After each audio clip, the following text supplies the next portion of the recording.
श्री कृष्ण अपने भक्त के लिए क्या कर सकते हैं, यह हम कल्पना भी नहीं कर सकते। प्रसंग ध्यान से सुनिएगा, सच बोल रही हूँ, दिमाग हिल जाएगा।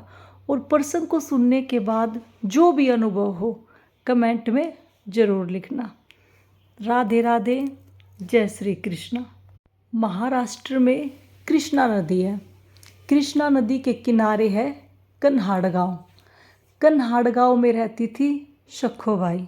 शक्खूबाई वहाँ की वरवधू थी, ब्राह्मण परिवार में रहती थी। शक्खूबाई विट्ठल भगवान की अनन्य भक्त थी, श्री कृष्ण भगवान की। तो शक्खूबाई सिर्फ एक ही नाम जपती रहती थी, विट्ठल विट्ठल विट्ठल विट्ठल विट्ठल विट्ठल। ऐसे ही अपना जीवन गुजार रही थी। इतना नाम जाप करती थी विट्ठल का, लेकिन फिर भी परिस्थिति अनुरूप नहीं थी। परिवार अच्छा नहीं था, सास ससुर अच्छे नहीं थे, ना ही पति अच्छा था। पति खूब मारपीट करता था, सास ससुर भी खूब प्रताड़ित करते थे। खूब परेशान थी, खूब दुखी थी, लेकिन फिर भी एक ही बात जानती थी, विट्ठल विट्ठल विट्ठल विट्ठल। जो भी कर्म उसके हिस्से आया था, अपने कर्म को बड़े अच्छे से निभा रही थी। सिर्फ विट्ठल की धुन में रहती थी, विट्ठल विट्ठल विट्ठल विट्ठल। ऐसे ही समय गुजरता रहता है। शक्खूबाई को एक बात का पता था कि महाभारत के 12वें अध्याय में लिखा हुआ है, समभाव में रहे। इसलिए शक्खूबाई हमेशा समभाव में रहती थी, क्योंकि श्री कृष्ण ने स्वयं कहा है कि मेरे जो सच्चे भक्त होते हैं उसे दुख और सुख की परिस्थिति से कोई फर्क नहीं पड़ता है, वह समभाव में रहते हैं। श्री कृष्ण के सच्चे भक्त हर परिस्थिति में श्री कृष्ण के नाम का जाप करते हैं। तो शक्खूबाई भी जैसी भी परिस्थिति थी, सास ससुर बहुत प्रताड़ित करते थे, सहन से बाहर था, पति भी अच्छे नहीं थे, कितना मारते पीटते थे, लेकिन फिर भी समभाव में थी, आस में थी कि मेरा समय भी अच्छा आएगा। और ऐसे ही समय गुजारती रहती है। शक्खूबाई एक दिन कृष्णा नदी पर जल भरने के लिए जाती है, तो क्या देखती है कि सब लोग पैरों में घुंघरू बांधे पताकाएं लेके जा रहे हैं और भजन कीर्तन करते हुए जा रहे हैं। तो एक औरत से पूछा, बहन कहाँ जा रहे हो? तो उसने बताया, पंढरपुर जा रहे हैं। आषाढ़ मास की शुक्ल पक्ष की एकादशी है, पंडारनाथ भगवान के दर्शन के लिए जा रहे हैं। तो शक्खूबाई का बड़ा मन होता है कि मैं भी जाती हूँ। आज तक पूरा जीवन चला गया, कभी पंडारनाथ के दर्शन नहीं किए हैं। तो ऐसे ही शक्खूबाई वहीं पर अपनी मटकी को छोड़कर वहीं से चल देती है और एक औरत को बोल देती है कि मेरे घर संदेशा दे देना कि मैं पंडरीनाथ जा रही हूँ। तो जैसे ही घर संदेशा जाता है तो सास ससुर और उसके पति आते हैं और जहाँ भी शक्खूबाई मिलती है वहीं से मारपीट करते हुए घर पे ले आते हैं और खूब प्रताड़ित करते हैं। शक्खूबाई को बड़ा दुख होता है, बड़ी परेशान होती है और उन लोगों ने निर्णय लिया कि जब तक पंडरीनाथ का मेला लगेगा 15 दिन तक हम शक्खूबाई को बांध कर रखेंगे, नहीं तो ये फिर भाग जाएगी। तो अब शक्खूबाई को इस बात की चिंता नहीं थी कि उसे प्रताड़ित किया जा रहा है, मारा जा रहा है, खूब लात घूंसे मारे जा रहे थे, इस बात की कोई चिंता नहीं थी। सिर्फ एक ही बात की चिंता थी कि मेरा पूरा जीवन निकल गया है, मैंने आज तक पंडरीनाथ के दर्शन नहीं किए हैं। इस बात से बहुत विचलित थी और मन में गुस्सा भी थी। तो श्री कृष्ण से कहती है, अपने विट्ठल से कहती है कि विट्ठल पूरा जीवन निकल गया है, मैंने तेरे सामने कभी भी ये नहीं कहा है कि मैं दुखी हूँ और ना ही कभी कुछ मांगा है। तो क्या तेरी भक्त होने के नाते मेरे हिस्से में इतनी भी खुशी नहीं है कि मैं आपके दर्शन कर सकूँ? तो इस बात पर बैकुंठ धाम में बैठे हुए श्री कृष्ण विचलित हो जाते हैं और वहाँ बैठे बैठे इतने विचलित थे कि वहाँ से चल देते हैं और एक औरत का रूप धारण करके चोरी छिपे से सक्कूबाई के घर में घुस जाते हैं और सक्कूबाई के पास आकर कहते हैं कि क्या बात है, पंढरीनाथ के दर्शन के लिए नहीं जाना है। सक्कूबाई के दिमाग में यह विचार नहीं था कि यह औरत कौन है, कहाँ से आई, मुझे क्यों पंढरीनाथ के पास भेजना चाहती है।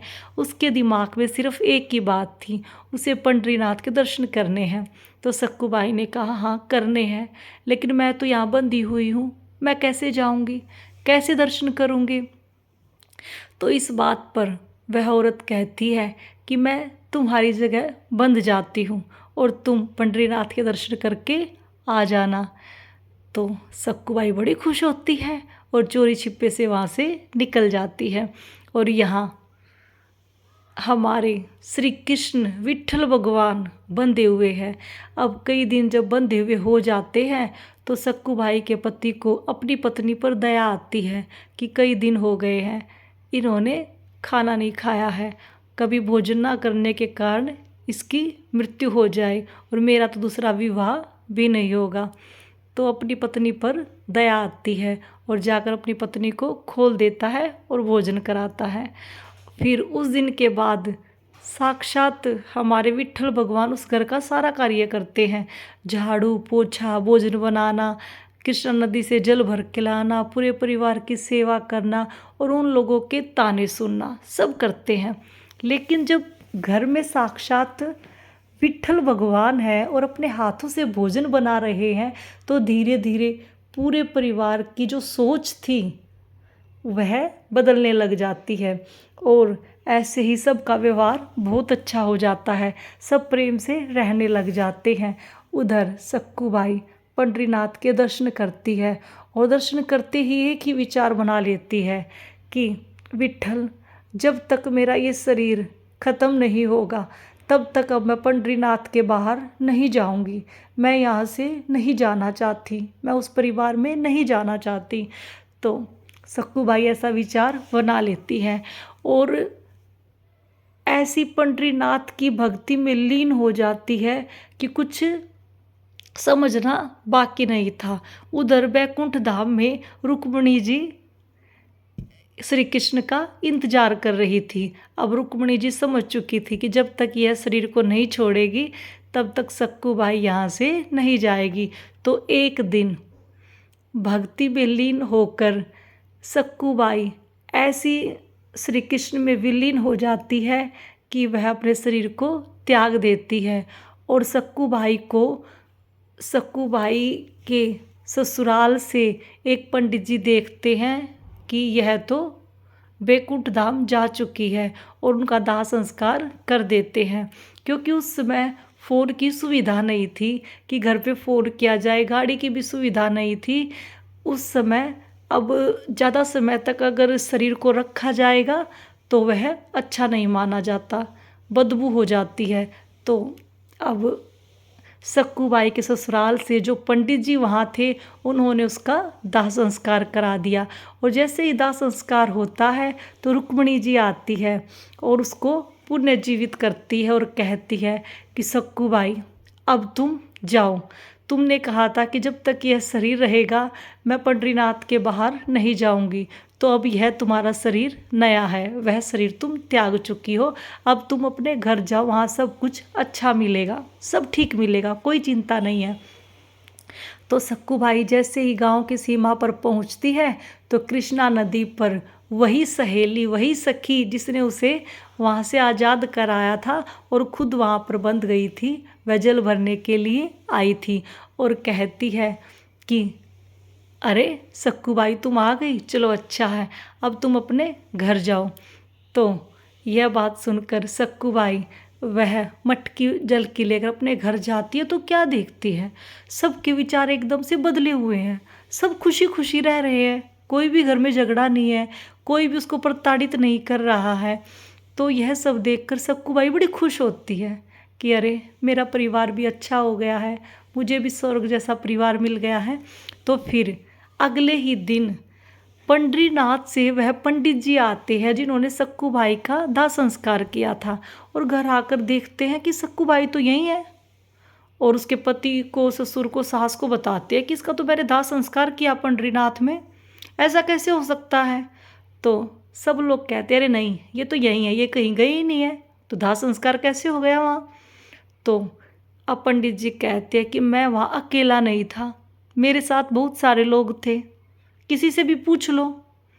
तो इस बात पर सक्कू बाई के ससुराल वाले सक्कू बाई से पूछते हैं कि क्या बात है, बताओ। फिर सक्कू बाई सारी घटना अपने परिवार को बताती है और कहती है कि रुक्मणी जी ने मुझे पुण्य जीवित किया और कहा कि तुम अपने घर जाओ, अब तुम्हारे घर सब ठीक है, कोई चिंता वाली बात नहीं है। तो पूरा परिवार का रो रो कर बुरा हाल था, सब भाव विभोर हो चुके थे कि स्वयं साक्षात श्री कृष्ण हमारे घर में आए और घर का सारा कार्य किया, हमने उनको कितना प्रताड़ित किया, बांध कर रखा, सारा काम कराया, हम कितने बड़े पापी हैं, हमारा क्या होगा। तो परिवार ऐसे ही पश्चाताप की आग में जल रहा था। सब ने क्षमा याचना मांगी, अपनी बहू से भी क्षमा याचना मांगी कि हमारी बहू कितनी बड़ी भक्त है, जिसके कारण साक्षात श्री कृष्ण हमारे घर में रह कर गए हैं, और अपनी बहू से भी क्षमा याचना करते हैं। और उस दिन के बाद से पूरा परिवार विट्ठल भगवान का अनन्य भक्त है।